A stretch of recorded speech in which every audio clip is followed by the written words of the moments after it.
घरे आजा मोर राजा तोहरा बिना न मोहन लागेला तोहरा बिना न दिल लागेला घरे आजा मोर राजा तोहरा बिना न मोहन लागेला तोहरा बिना न दिल लागेला रुसल बा ससुरा रुसल बाड़ी सासु हमारा के दुख बड़ी देवेला घरे आजा मोर राजा तोहरा बिना न मोहन लागेला तोहरा बिना न दिल लागेला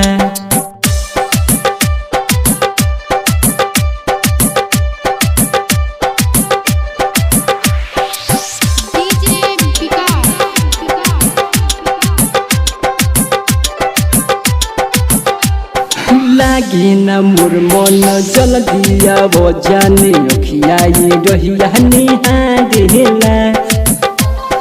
आ जाना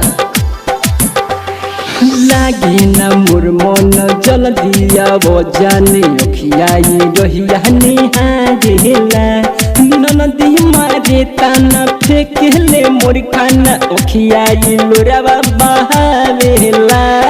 घरे आजा मोर राजा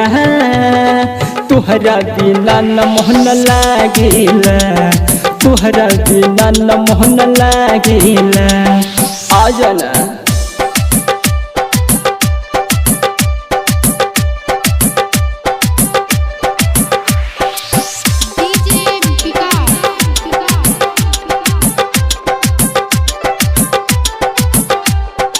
कौन करम पैनी ऐसन ससुराल पैनी सोचिला मनवा हरेला